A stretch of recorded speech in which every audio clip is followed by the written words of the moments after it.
Okay. So are we excited for this class? Yes. Here, let me get It's the last one.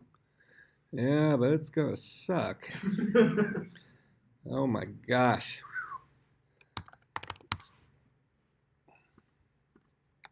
Is this everybody or are we missing people? I don't know, it doesn't matter to me. I think Van is sick, but I already told him that he needs to make sure he watches this as a video because I'll give you the heads up right now. 40% of your grade is going to be decided in the next 3 weeks. That makes it so much easier on the back end.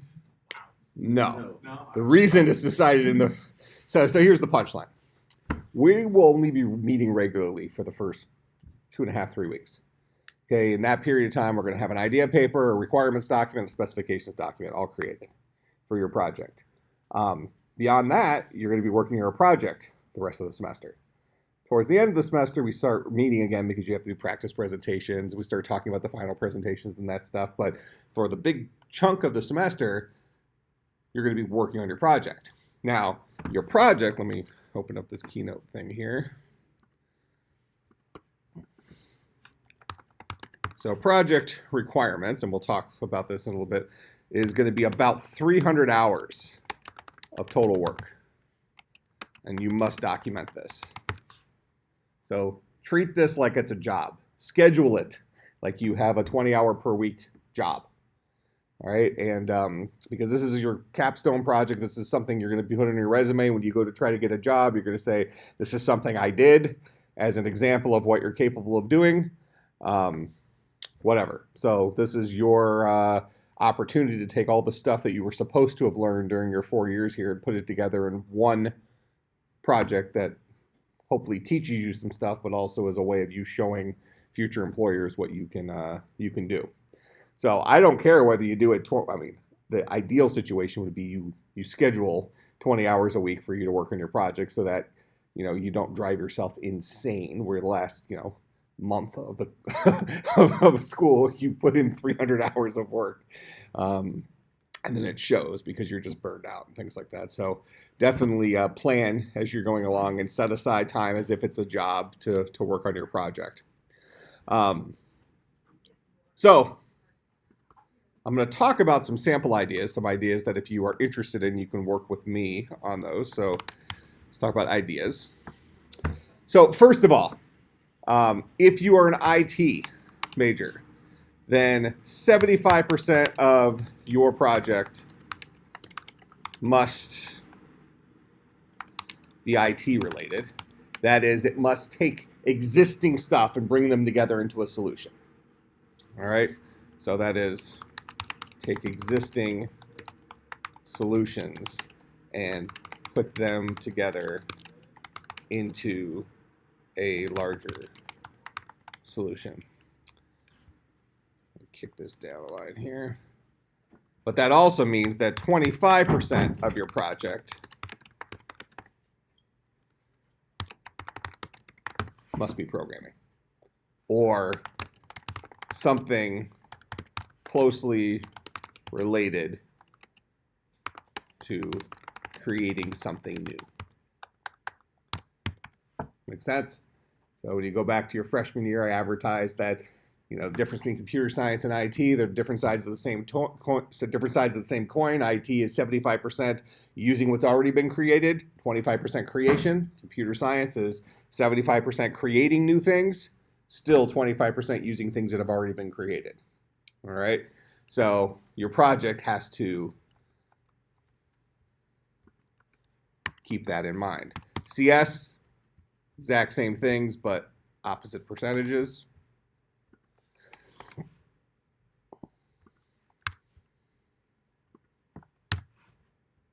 All right, so depending on what your declared major is, which of these categories you need to fall into for your project. The common missteps here is IT people try to avoid the programming or something along the lines of that. Don't. It'll hurt your grades. If you don't care about your grade, then fine, whatever, I don't care. But this is an important aspect of finishing your degree. So now what do we mean for ideas?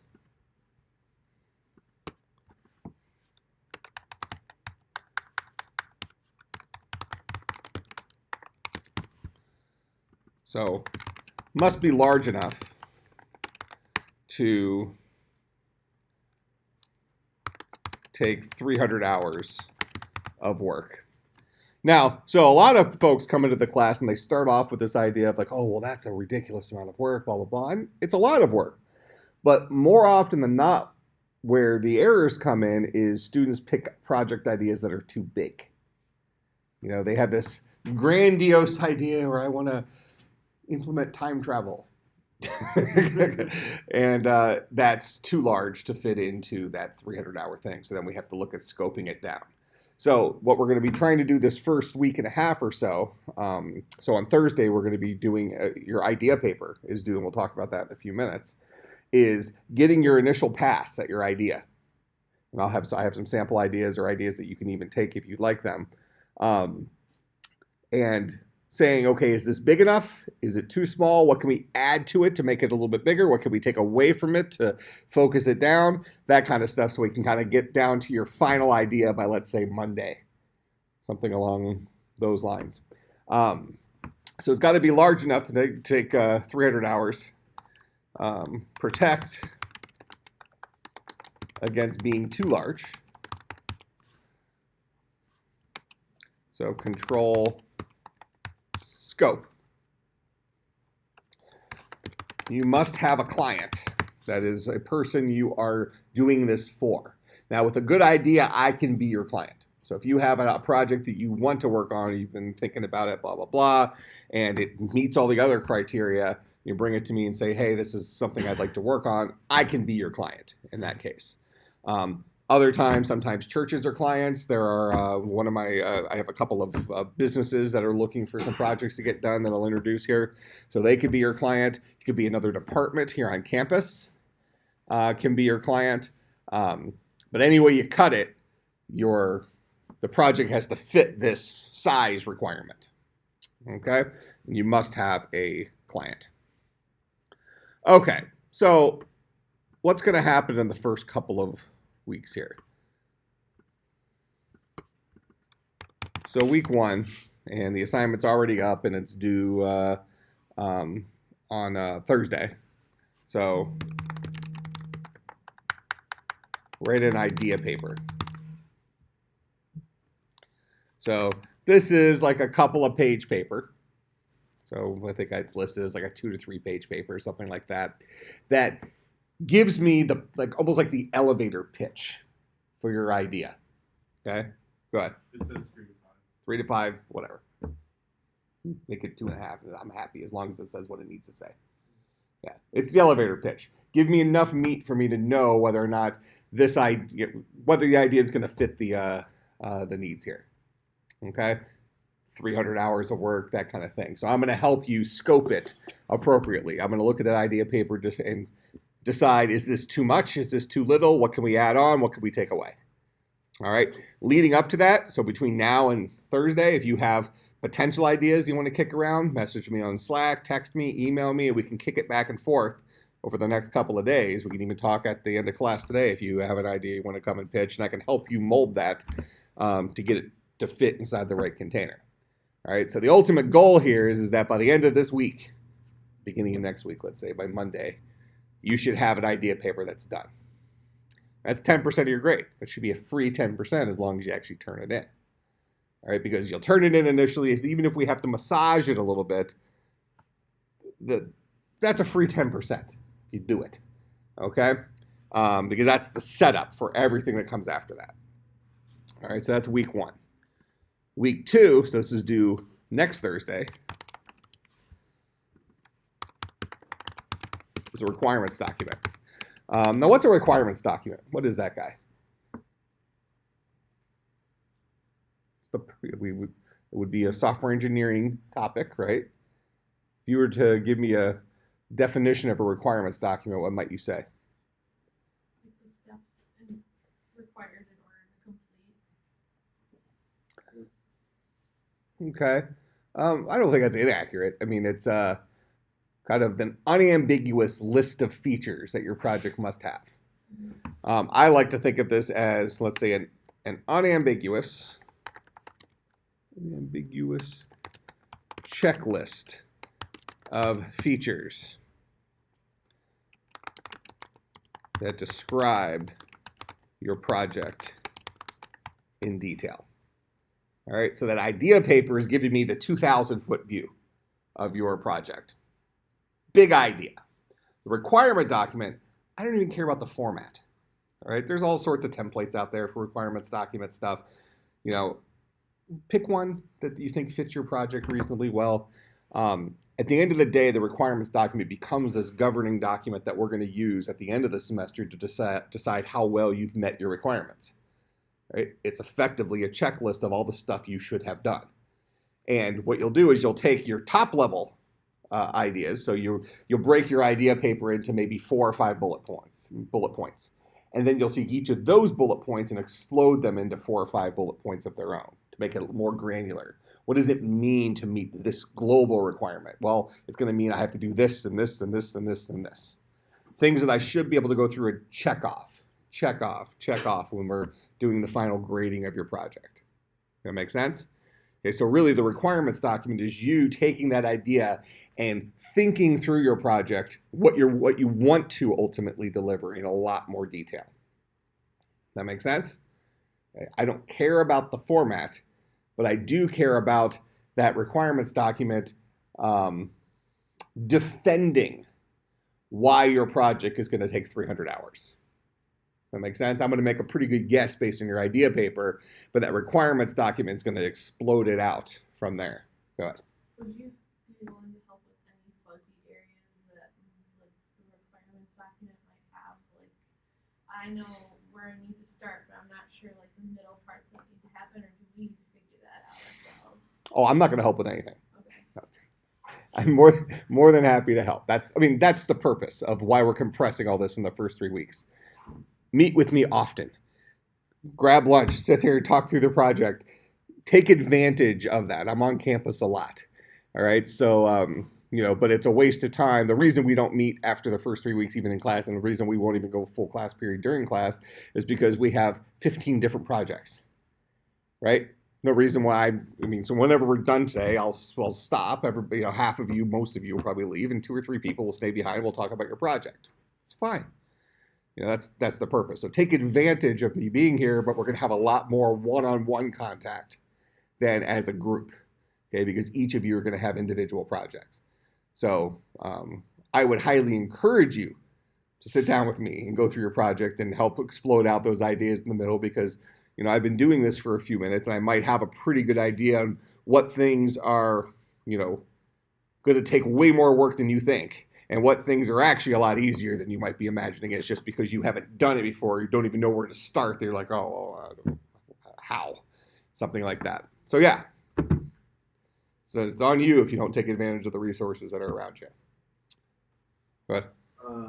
Is the requirements document that we send you finalized, or are we able to adjust it depending on, like, if we think we can do more? Yeah. So that's a good question. It is let's call it a living document, although the grade will live once.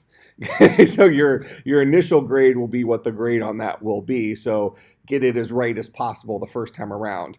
I'm not going to grade you down on it. Let's say that you submit a requirements document. I really encourage you in the requirements document to estimate the hours that each feature would take, so that you can kind of almost get a sum number that kind of gets you in that 300 ballpark, knowing that it's going to be different, right? You're going to guess high sometimes, guess low sometimes, so you're hoping the number is in the ballpark of 300 hours. So let's assume that you turn it in, and let's say you've said it's 328 hours, and I've looked at it and say, I think they've overestimated some of these. This is more like 240 hours. I'm not going to dock you points because of 60 hours. I'm going to give you feedback on that, saying I think you've overestimated some of these things. I think we really need to add another bolt on here. And then you'll make an amendment to it, resubmit it. But the point is that initial requirements document should be, let's call it 85% where it ultimately needs to be. But if you submit something that's just 3 bullet points with 100, 100, 100 next to it, you're going to get a crap grade and have to resubmit it.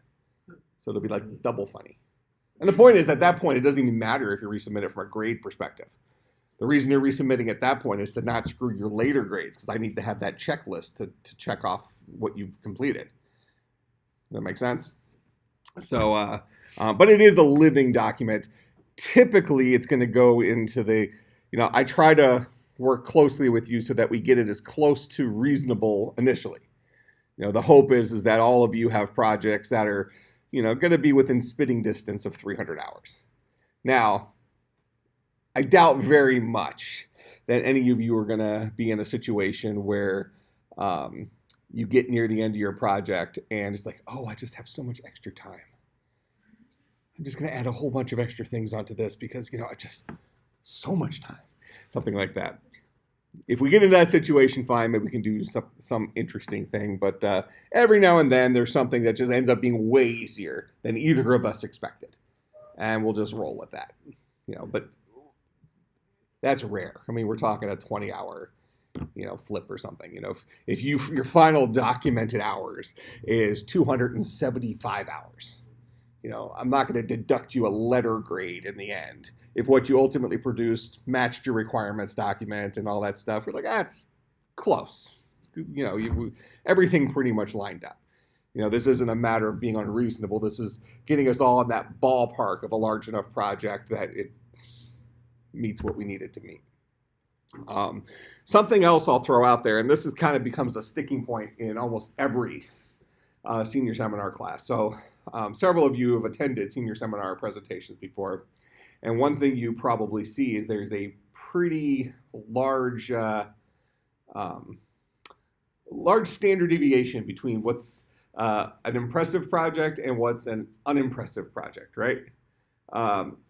So when I say 300 hours, that 300 hours is really a measurement, and I can't even really describe it in any more detail than this. It's a measurement of how long a person who is graduating from computer science from this school should take to complete a project. So, having said that, if you are beyond, let's say, the average graduate, you're better than the average graduate, you've done well in your classes, you program faster, whatever it is, chances are you're going to spend less than 300 hours on your project.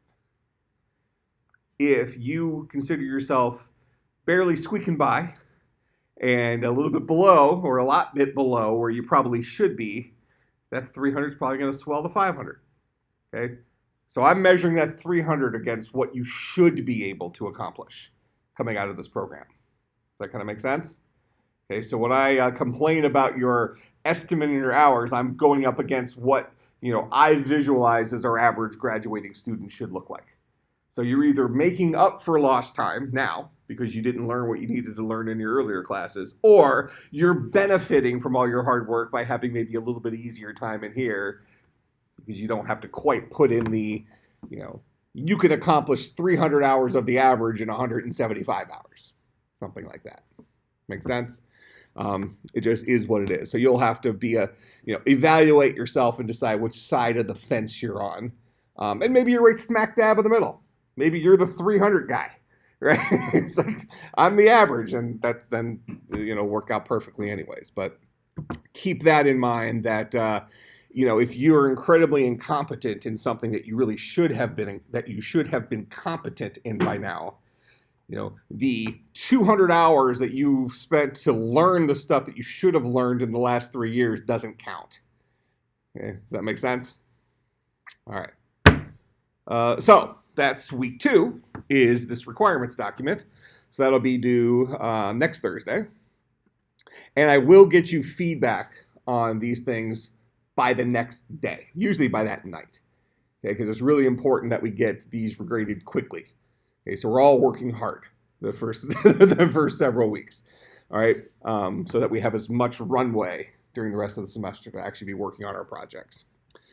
All right, so week 3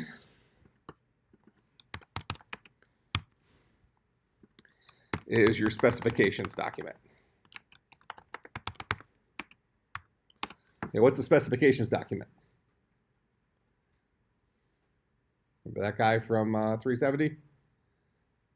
Go ahead. More the schedule of when you're gonna actually do the requirements and how exactly you're gonna carry the requirements out. Yeah, it's the how.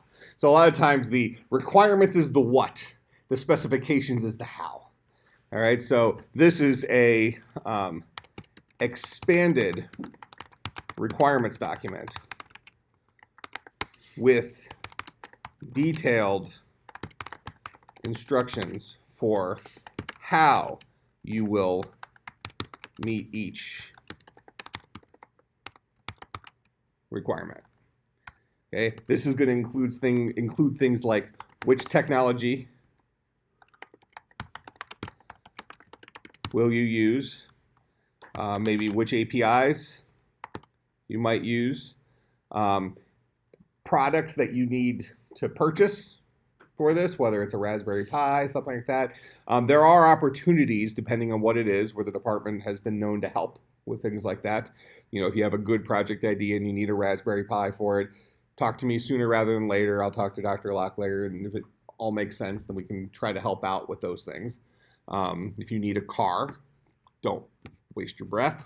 But we try to help out the best we can. So you're not nickel and dime for your project, but at the same time, you might incur some cost, but you also don't have, well, there's not a book for the class, so it kind of balances out. But if you do need something like that, we do try to help if we can.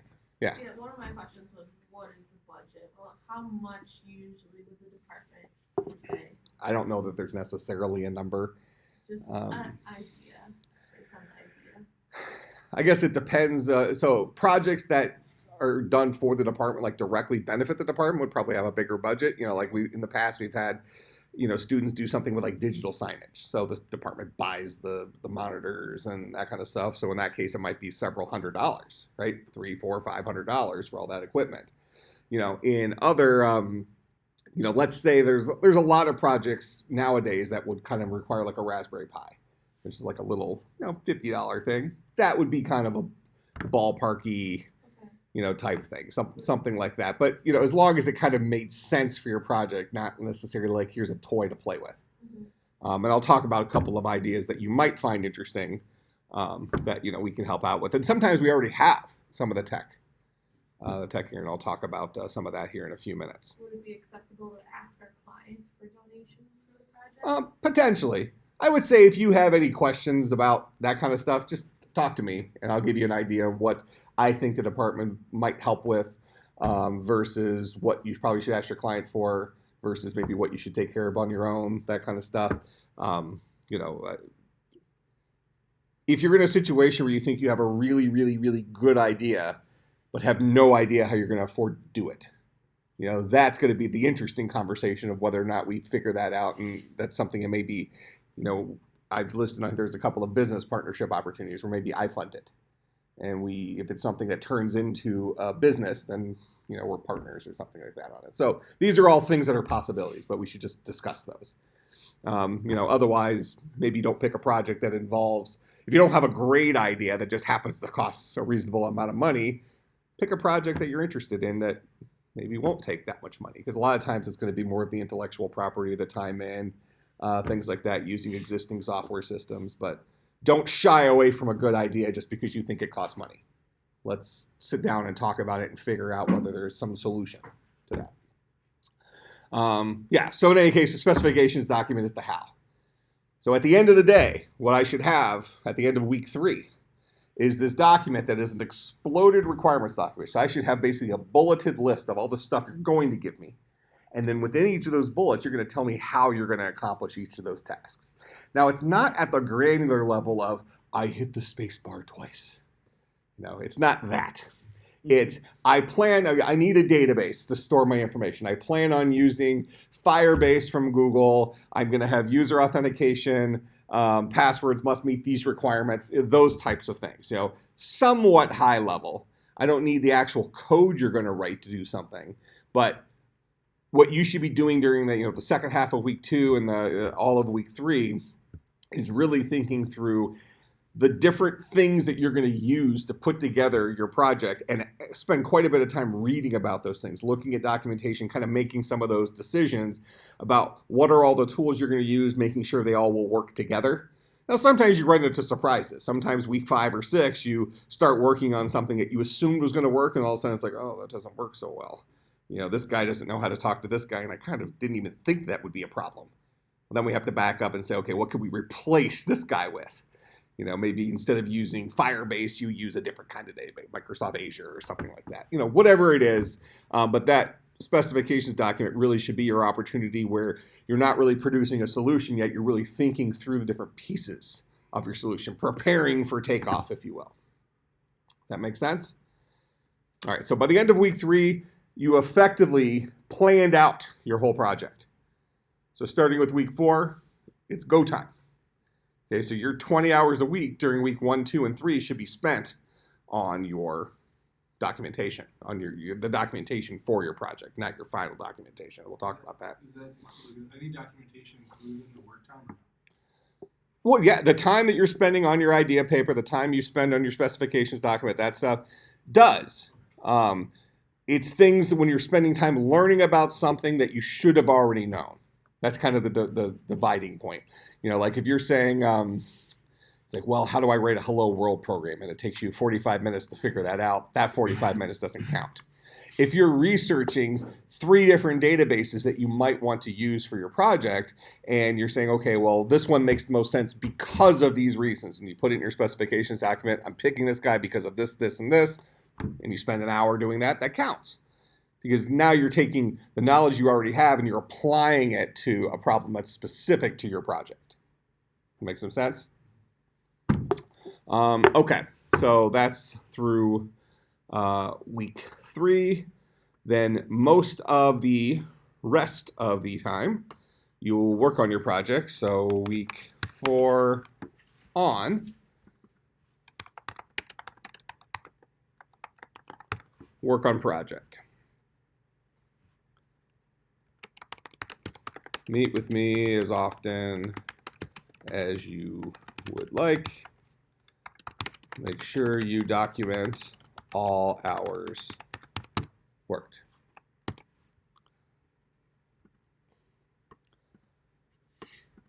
All right, so probably right around maybe week 9-ish, week 9-ish, we'll come together for one class and do like a little progress report. So everybody will get up for 5 minutes, kind of talk about what they've doing. So we'll call this midterm progress report. This is not a graded activity, but it is a required activity. So it's not directly graded, but it will wrap into your final grade. So you do need to do it. You can't just skip out on that. So plan on probably the Thursday class of week 9. If you're going to schedule work during this period of time or something like that, plan on having that Thursday off. So the Thursday after, probably right after spring break, the Thursday after spring break. So kind of whatever that, right at the week after midterms, something in that ballpark. I'll let you know as we get up to that, but that's when it will be.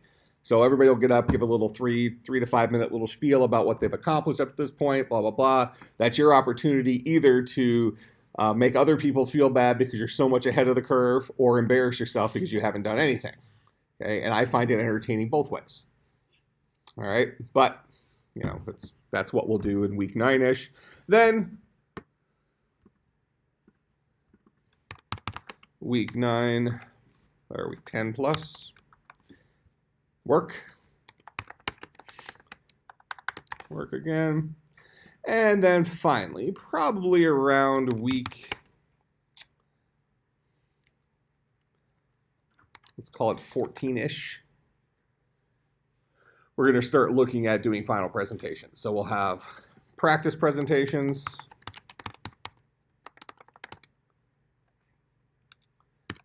schedule for final presentations. So your actual final presentations will take place the week prior to final exam week. Sometimes it's even the week before that. Sometimes it'll be kind of like the end of the week before that, and then during our class sessions, the week of, or the week before final exams. And even if we have a couple left, it might be during the final exam period. But this class is, I think we can fit them all in. We'll have to see how many other stragglers we have. But, we'll push it off as close to the end as possible. But we typically do it before finals week. for your actual final presentations. But your final implementation and documentation, that stuff is not due until the end of finals week. So it might be that when you actually present your project, it's not completely done. Maybe you're 97% there or something like that. You have some stuff to wrap up just because of when your name gets pulled out of the hat, something like that. But, you know, at the end of the day, it's just kind of what you should plan on for the semester, how this class will go. All right, questions about any of that stuff? Go ahead. Will we practice our presentations in the same room as the actual presentation itself? I don't know about that. I'm not sure. I mean, from like a technology perspective, we could probably swing that, or at the very least, you can come in and test your laptop or something like that. But more than likely, we'll probably, you know, whether we have like formal practice presentations or we just kind of meet as a group and kind of talk about what the presentation should look like, something like that. I don't know. We'll have to kind of just see how the semester kind of goes and kind of how those, you know, midterm reports kind of look. If everybody seems like they're in pretty good shape, then, you know, maybe we won't waste time with some practice stuff. If there's an opportunity to embarrass some more people near week 14, then we might take advantage of that. You know, for those folks that, you know, I always find it funny where it's like, you know, it's the week of their presentation, they haven't started. Does that happen? Every semester. Look around, somebody will do that in here. And by somebody, I mean somebody's. Multiple, it's a joke. It's really funny. Yeah. It's always impressive when you have people get up and present something as if it's 300 hours of work and it's like 3 hours of work. It took me 2 hours to find the comma on my keyboard. And as I'm looking around the room when I said that, I can see like different people's names popping into your head, right?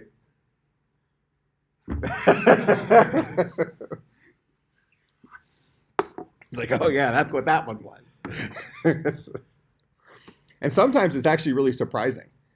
I mean, I won't mention the name, but in the past we had a student not that long ago, within the last several years, who was a really good student and just blew off senior sem completely.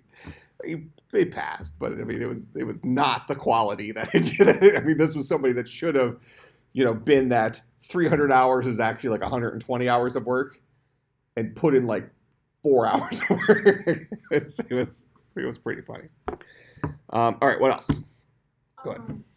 At any point, do we talk about how the PowerPoint is supposed to look? And Yeah, so I'll kind of give you like the high level topics of what the final presentation should have in it. You know, like here's your bullet points you need to hit.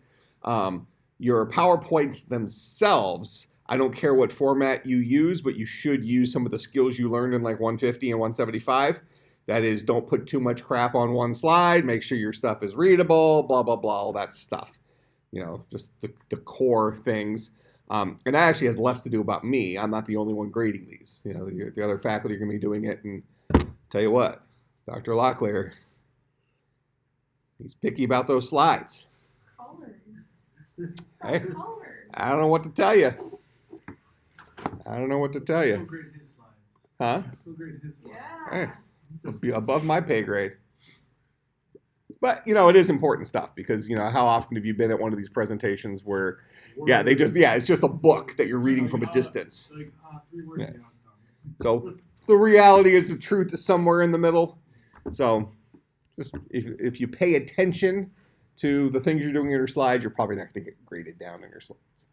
If you just haphazardly throw crap up there and you use size 4 font and you go edge to edge, it's not going to present very well. It's going to hurt your presentation. Now the nice thing is that if we here, let me pop back into syllabus here. Just scroll down. There's all the stock stuff. So here's the breakdown of stuff. So that idea paper is 10% of your grade. So 10% of your grade will be spoken for by Thursday. Requirements document is 15% of your grade. Specifications document is 15% of your grade. So 40% of your grade will be spoken for within the first 3 weeks. All right. Documentation. So this is the stuff that's going to be at the very end. So this is your hours that you've documented, as well as, and this is going to be different for each project, or might be different for each project, any documentation that somebody would need to pick up where you left off. All right, so if your project is something that needs to be maintained, it needs to be documentation that tells them here's the things you need to do, here's how you do it, blah, blah, blah. If your project is something that's complete in and of itself, your documentation would be how to use it, that kind of stuff. So whatever's appropriate for your project. It's not there's not a length situation here. It's a whatever's appropriate. Okay? I have a question about that. Go ahead. Would you have two separate documents for like somebody that would be using it and someone that would be trying to change it? If that made sense for your project, potentially. Yeah, so I mean, we can certainly talk about what your documentation should look like for your project once we get underway. You know, once we've kind of settled into what the projects are going to be, then we can kind of get a game plan together for what your documentation might look like. Yeah. For the documentation for the hours, can we just use like Excel and then just do like a simple like add Yeah, hours? yeah, it doesn't have to be anything. Okay. It's like, no, I expect QuickBooks. It needs to be an exportable. Yeah. Accountant, if you want. Yes. This is be notarized.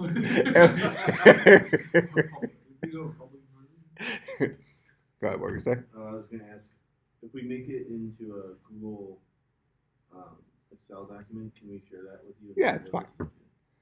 I'm pretty tech savvy, so anything we can roll with any of this stuff. That's fine. Okay, so the to be honest, the whole documenting your hours thing, I mean, it's for me, but it's also for you to let you know where you are on track. Okay, if you're 1 week before your presentation and you're sitting at 74 hours, you kind of know that things haven't gone to plan. Get what I'm saying? So you should be hoping that you, that's why I say kind of schedule this like it's a job. You know, and kind of plan in that some of those weeks are going to be weak weeks. Midterms, you're going to be focusing on exams. You're probably not going to get a whole lot done during that week. You're going to have a break right after that. Okay, you're probably not going to be working on your project over spring break. Okay, so you really have 2 back-to-back weeks there that are probably going to be low productivity weeks. Plan for it. Make your weeks before that count for more. Does that make sense? So that'll put you in a much better place later on if you think through the semester now. Kind of plan things up, and then that way you only have to bob and weave around normal exams or something like that. If one day you just, I need to study for this exam, this isn't happening today, then you have 1 day to make up for it. As opposed to now you're scrambling to find out where that month went. Something like that. All right, so try to take it seriously. I can't encourage you to do that enough, and most of you won't. I sit up here and say this every year. I've been teaching this class for 11 years. Most of you won't listen to that, but it is what it is. So anyways, that's the documentation. Most people get full score on the documentation.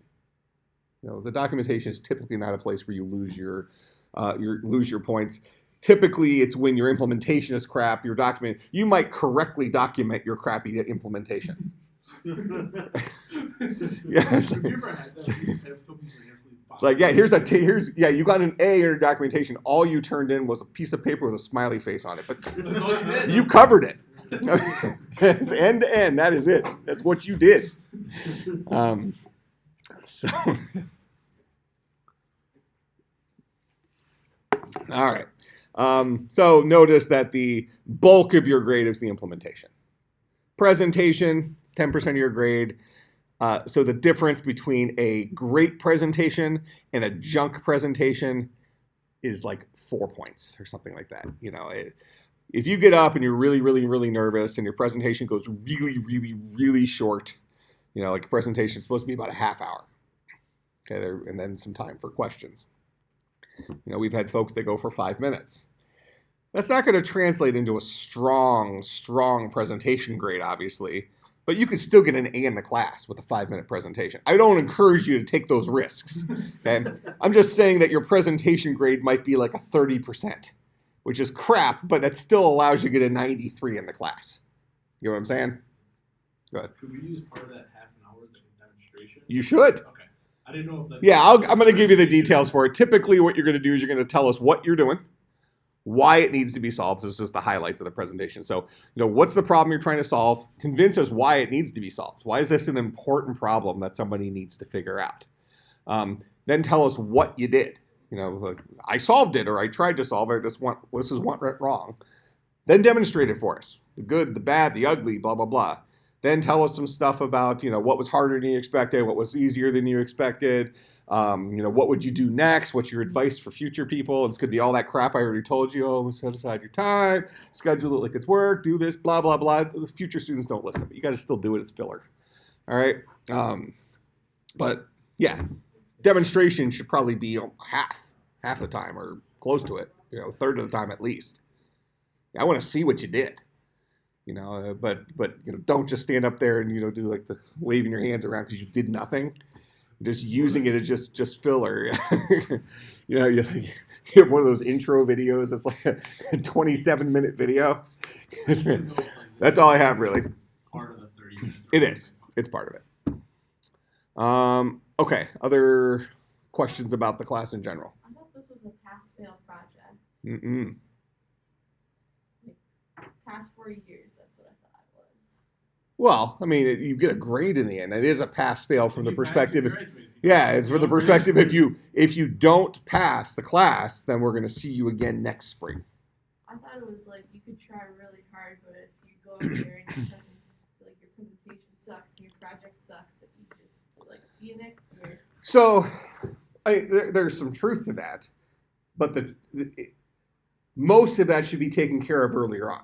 So I'm not going to agree to a project that's going to be a sucky project. So if your project sucks, it's going to be because you didn't put the time in. Make sense? So, generally speaking, any student who actually puts in the effort, schedules their time, has a stressful semester, blah, blah, blah, gets through the class just fine. Okay? The people who fail the class are the people who put in no effort. All right? You might not get the highest grade. You might not get the A you think you deserve. Maybe you get a C, or something like that. Okay, but typically, a majority of the class gets C or better in the class.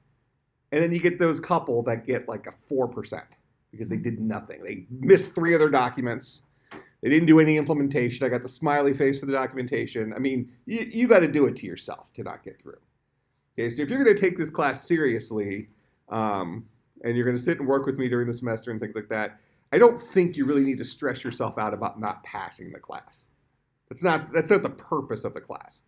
Okay, at the end of the day, the purpose of the class really is for you to learn something, that you didn't previously know, or maybe get caught up on some of the crap that you should have known that you didn't learn. So kind of, making up for bad old classes or something like that. So at the end of the day, when we shove you out the door with a degree, it means something. Whether you learned what you were supposed to learn as a sophomore, or whether you learned your sophomore stuff as a senior, it doesn't matter as long as you're out the door, right? So I wouldn't be stressed that you're going to fail the class even with maximum effort. If you put in the time and you work with me, and we'll make sure your project is scoped close to correctly to begin with, you're going to be fine. If you're a slacker, you'll pay the price for it in the end. And I mean, I find it entertaining either way. I love the presentations when people are just up there just freaking out. It's like a 30-minute presentation. That's like a long time, right? It's really interesting. When I first started teaching, it was like when I first started teaching, it was 18 years ago. I remember having trouble filling a 50-minute period. Like now I teach 4-hour classes and I'm like scrambling at the end. So I don't know, it's just funny. So to me, it's like 30 minutes, like you could accidentally speak for 30 minutes. Okay. But I recognize that for you, you're not used to doing that. It's like 30 minutes, you're like, you get up there, you think you went for 30 minutes and it was like 4 minutes. It's like, how did I do?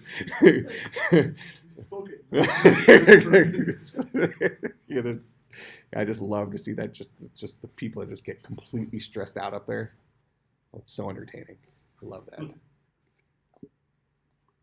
Has anyone ever really surprised you? Like you were just expecting bottom of the barrel to look and you just hit it out of the park? Oh, sure. I would say you get at least one of those every semester. Where you walk out, I was like, that was way better than it should have been. So something like that. But on the same note, you get the flip side where you're like, wow. But at the end of the day, so I used that example a few minutes ago of a really good student but you know what? That student worked really hard for 4 years, had good grades and everything coming in. They could afford to blow off that last class. He already had a job lined up. I'm not recommending it. I'm not saying that's, but Harder, but you heard him blow it off. well, but I mean, I'm just saying, that's he passed. It's fine, and it's maybe he earned it. He worked hard for 4 years leading up to that, and he didn't have to maintain a great GPA in his last semester. He did okay. It was a substantial dip from his average, but when you average that across 4 years, he barely made an impact. Maybe he had in the end he had a 3.7 or something. Because of one relatively junky semester. Life goes on. So you decide. You decide what boat you're in right now, and you make the plan. I encourage you to do a great project regardless of whether you need the grade or not, because it's good for you to learn the stuff and things like that. But you're adults. Some of you have jobs. Some of you have 2 jobs. You roll with the punches, right? All right. Other questions about some of the high-level stuff before I talk about some possible projects you might consider. All right. So here on the this guy, I have this thing called project ideas, and this was just something I kind of threw together based on some ideas that I've considered, as well as working with some other people that I think would be kind of cool ideas. So the top 4 here are kind of almost like business partnership type things that I think could turn into dollars. I'm not promising that, but these are things that we could put into entrepreneurial type competitions or something like that. Maybe you get some kickback for some money or something that turns into something real, or we form an LLC around it, and whether it turns into something or not, you could throw on your resume that you're a founder of XYZ LLC, something like that. So these are more entrepreneurial type things. So first one, an educational VR application dealing with blockchain technology. So everybody has at least heard of blockchain. It's the whole Bitcoin, cryptocurrency stuff. Well, so would you agree that most people, and probably including most of you in this room, don't really know what that means, right? So I had this idea for, through VR, you learn kind of what blockchain is, and you actually, you kind of go through the process of building a blockchain manually.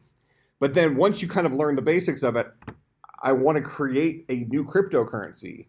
See, the issue in today's world with, so the reason why you have all these altcoins, things that are not Bitcoin, is mostly for mining, the people who are mining Bitcoin. If you go down this route, you'll kind of learn what that means. But to mine Bitcoin is extremely expensive, both for the equipment as well as electricity. Well, what people can do is they can mine these altcoins using their computers that they use for gaming, using their graphics cards or something like that. So it's much more even playing field. Well, what I want to do is I want to apply kind of, whether it's think of it as fitness or something like that. So now we're not even going to allow you to mine this new coin with GPUs. You have to mine it manually. So in VR, we can have different types of activities that are created. And through the way you're solving these puzzles or something like that in VR translates into part of the mining process for the coin. And then that currency turns into something. Whether that ends up being a great idea or not, I think it's at least an interesting idea. And you could probably take that idea, and if it's created, flip it to one of these, nutrition companies or something like that, and they might buy into that. You get like Gatorade coin or something. So I think that could be kind of a cool idea. So that's one thing. If you're interested in exploring that a little more, come up to me after class and we can talk about it for a few minutes. So another one, implement a language for representing 3D spaces in VR. So if you think back to last semester, and if you worked in any of the Bible VR projects with me where we were creating kind of 3D spaces, Zach Zeman created kind of a walkthrough of the department, right?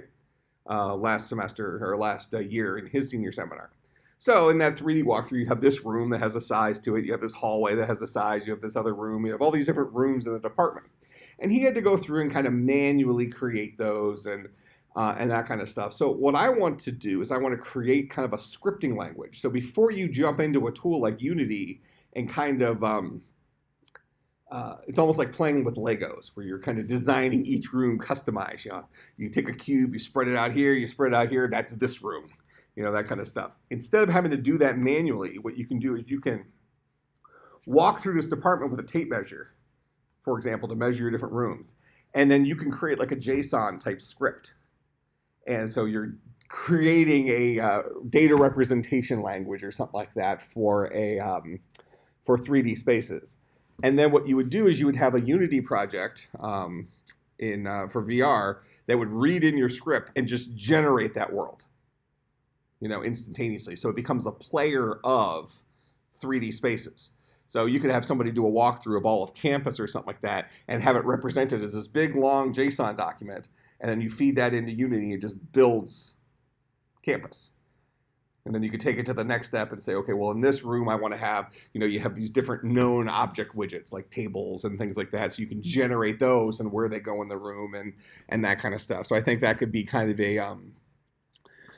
a cool thing that allows you to realize 3D spaces without having to work with meticulous tools for designing it. So if that sounds interesting to you, that's another possible thing. Next one, this is kind of going to be more of maybe,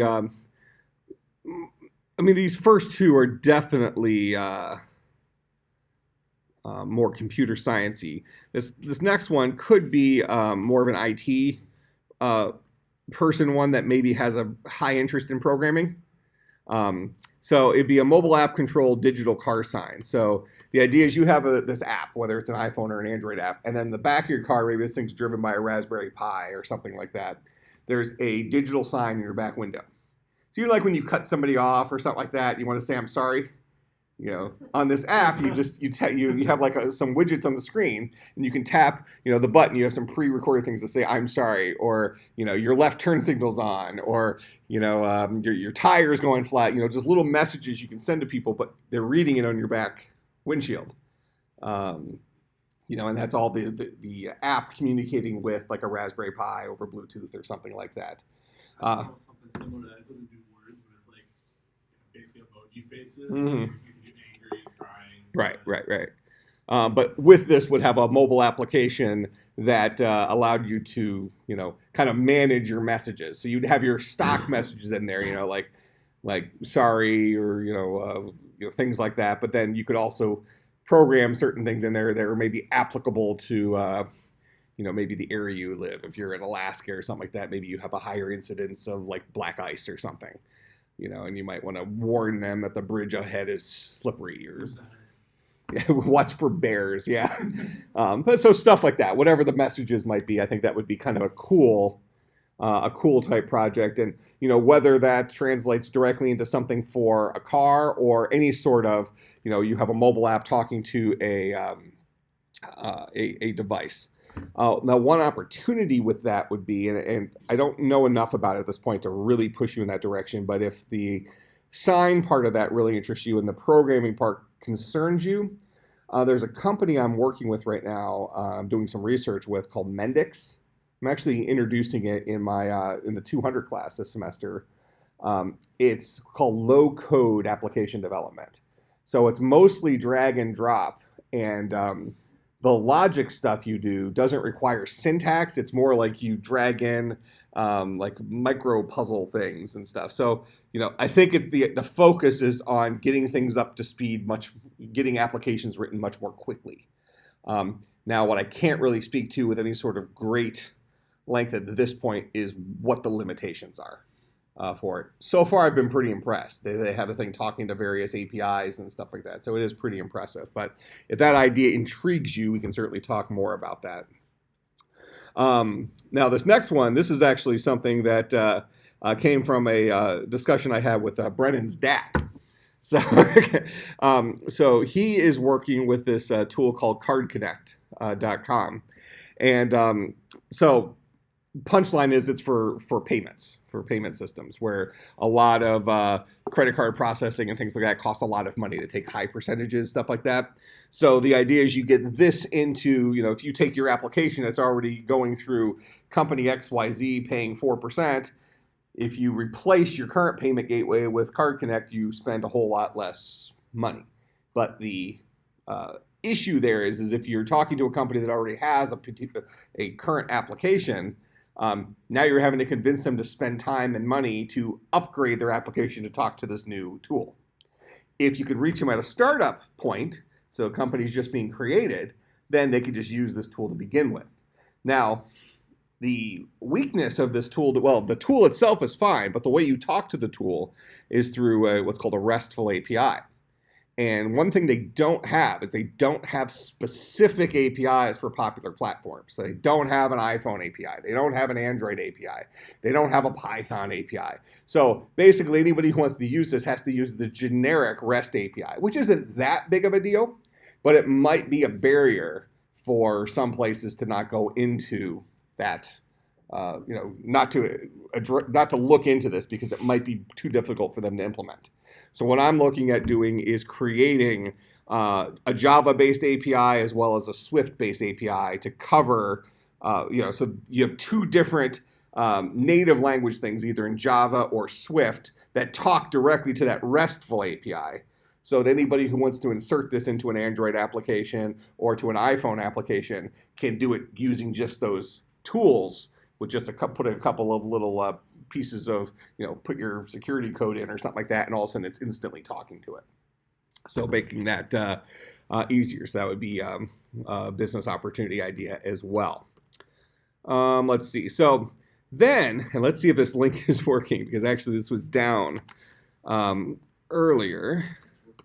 It is working now? Okay, yeah, their site must have been down or whatever.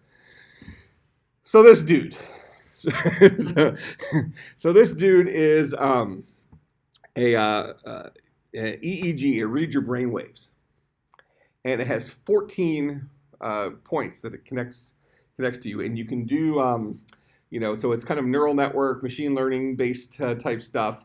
And kind of the trick that it comes with, so like the starting point is it comes with this little video gamey type thing that has a car on it. And what you do is you train it you put this helmet on and you think about going forward. You think about going backwards. You think about turning left. You think about turning right. You train it for your thought patterns. And then all of a sudden you can drive the car with your mind. All right? We have one of these. So any idea that you might have that could take advantage of that. So maybe start looking up and reading about it, because at this point, kind of the sky's the limit. I'm just kind of throwing this out there that anything we can put together that utilizes this tool would be really cool. Okay? I'll throw another one out there too that I didn't actually put on the list, and that's let me just get up here. Leap motion.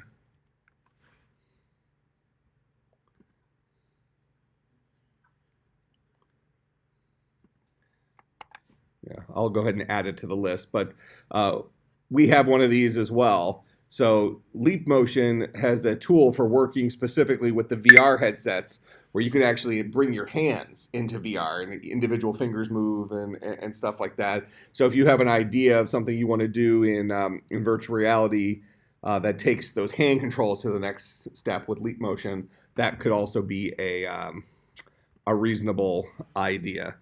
So let me just throw that in here while I'm thinking about it.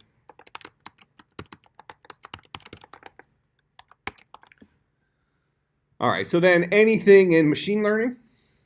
So machine learning is kind of a hot topic right now. And if you noticed, I did put a thing out there on Slack over break, but we have an AI class that is going on right now. If you have room in your schedule and you're interested in AI even a little bit, I'd encourage you to take that class, even if you're audited or something like that. I mean, the topics in there are going to be very important to what's going to be happening in industry over the next 10 years. So your opportunity to get invested in some of those things. So the stuff with machine learning and other artificial intelligence stuff, it's going to be a major part of what your job will involve within the next 5 to 10 years. So learn about it now. So maybe look into machine learning stuff. Number 3 here, this HIPAA compliance thing, this has to do with health applications. So there's a lot of new stuff in the health industry, and they all require HIPAA compliance. Basically, how do you secure data for patient privacy, that kind of stuff. So you might look into things involving HIPAA compliance, whether that's an ITE type thing for secure data storage, that kind of crap, whatever, but look into that as well. All right, sound good? Okay, so those are just my high-level ideas. Those are things that I would certainly support in a heartbeat, whether it's financially or a business partnership or whatever. If you have your own ideas, that's great. If you have a client for it, that's great too. If you don't have a client for it, but you think it's a good idea, come to me and maybe I could be your client. But this hopefully gives you a good starting point for that idea. Your idea paper is due at the beginning of class on Thursday. I highly, highly, highly encourage you to either message me on Slack or send me emails between now and maybe tomorrow with just kind of the seed of your initial ideas so we can start letting that grow a little bit so you have time to write the whole document. Make sense? Questions, comments, concerns, bribes? By the way, bribes in this class cost a lot more than other classes, so just FYI. All right. I will see everybody on Thursday.